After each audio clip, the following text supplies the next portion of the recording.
Lucky 7, the number 7. I think that's how they call it out in bingo, right? No? Okay, I tried. Anyway, let's go on to the last element I want to share with you, being track 7. And I've called it Yes. And you'll see why in a minute. And the reason I left this track till last is because it is very important. No matter what degree classification you graduate with, if you missed this part out, then I believe you missed a massive opportunity. And that is being social. The whole point of being a student is to not just be a student. That's just a fraction of it. You need to immerse yourself in the whole student experience. I know so many people who have done well or even fantastic academically at uni, getting a first and all sorts. And even they say they wish they didn't take uni as seriously and had fun and let their hair down a little bit more. Remember I told you in one of the earlier tracks that at my uni, we have an event where all the graduates come back to and it's always a sellout. And that is because of the student experience. Now let me be clear. I'm not saying to not take your academics seriously. I'm just saying that there's more to uni than just getting a degree certificate at the end of it. You can have both. You can smash the academic side and still boss being social and everything in between. So let's look into it. Now, the title of this track, like I mentioned, is Yes. Because yes, you want to be social, but also yes, as you may have guessed it, is an acronym for how you go about it. So let's look at the first letter to begin with, the Y. And why is the Y important? Well, it is the third letter of my name, so I guess that is quite important. But the Y is important when being social because it stands for yourself.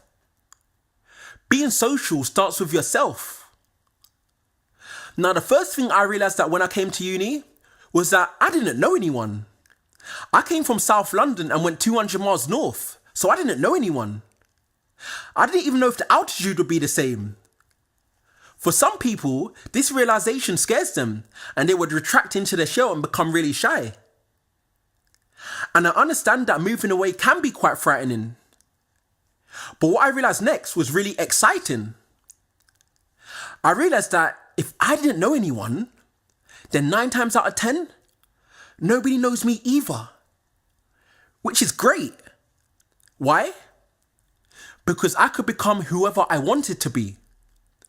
Nobody knew my background. Nobody knew my history. If I walked up to somebody and told them my name was Jacob, they'll just have to believe me. Of course, I didn't do that, but you get what I mean. And the reason no one knowing me was so exciting was because I could recreate myself. I could become whoever I wanted to be. Listen, I used to put my skates on and skate around uni. I used to wear beads around my neck. I used to take one of my trousers legs and tuck them into one of my socks. I used to do anything I felt like because no one knew who I was. And eventually, I got to the position whereby I pretty much knew everybody on campus by name, even the staff. Or at least everybody knew who I was. And the advantage that gives you in society is second to none. Because to get to where you want to get to in life, you got to have a network. You got to have connections around you to help you to get there. It's not what you know. It's not even who you know. It's who knows you. And if nobody knows who you are, well, I don't know, I guess you're just going to have to figure that one out. And yes, I know I use the example of moving away from home and no one knowing who you are as a chance to recreate yourself. Well, it doesn't have to be that way. Even if you are staying at home, even if you are going to a uni where people already know you, you can still recreate yourself. You can still socially become that person who you want to be.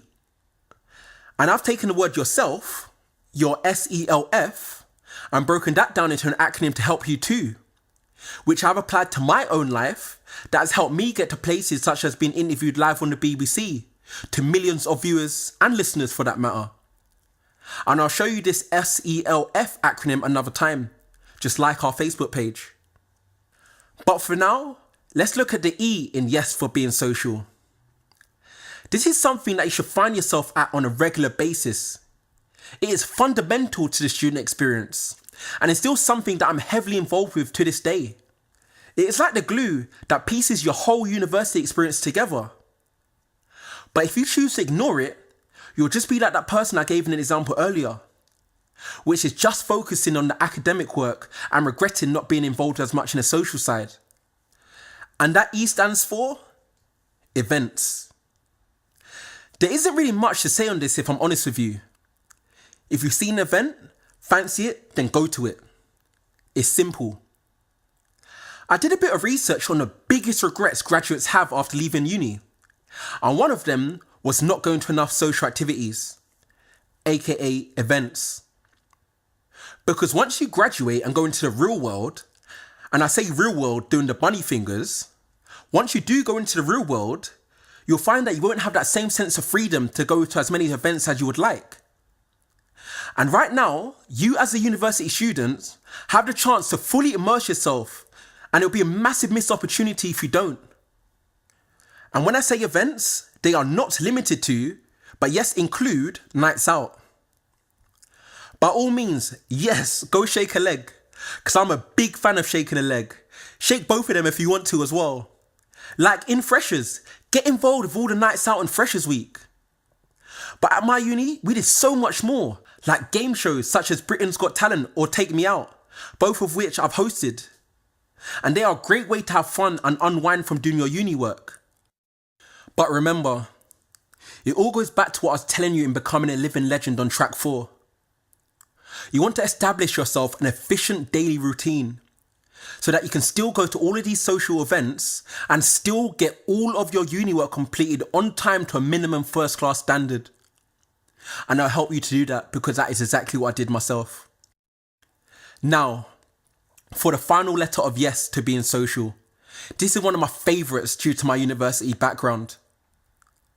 You understand and it's clear that you're going to uni, right?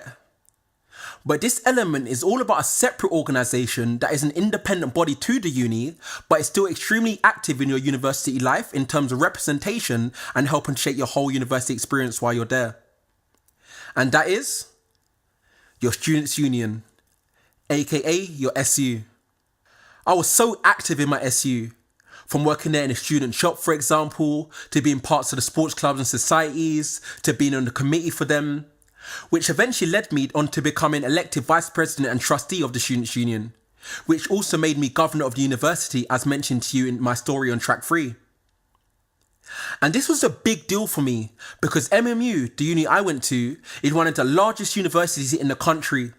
So it was an absolute privilege that the students elected me to lead them as their vice president and to also represent them on the board of governors. On a national scale, it was an honour too, because I was elected director of the National Union of Students, being the NUS. So yeah, it's pretty fair to say that I'm kind of biased in favour of students' unions, and let me tell you why. In fact, I'm not going to get so much into the back-end stuff in terms of representation and the formal side of things, because most students' first exposure to their SUs is informal, and that is through their clubs and societies. How can I explain clubs and societies?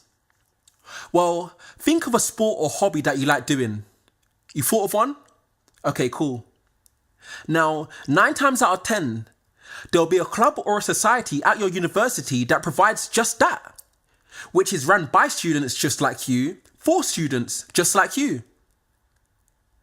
And the biggest bit of advice I can give you is at Freshers' Fair, which takes place in September when you arrive. Literally sign up to everything. Just sign up for everything, even if you don't think you will like it. I remember back in my Freshers Week, I went round table to table, literally signing up for everything. Football, check, of course. Boxing, okay, I might get knocked out, but yeah, why not? Check. Cheerleading, hell yeah, check. Open mic, yeah, I got a few bars, check. Listen, don't laugh that I signed up to cheerleading, you know, but I can guarantee to you that I had the last laugh. I'm joking, but you get my point. Just sign up for everything, because this is your chance to explore skills or activities that you may have not had the chance to have done so before. And you never know, you might find something new that you actually really enjoy. There's a quote that says, "Never be afraid of trying something new, because life gets boring when you stay within the limits of what you already know." But most of all, this is your chance to be social. This is your chance to meet hundreds of new students that you may have not had the chance to have met. So get out there, be friendly, be social.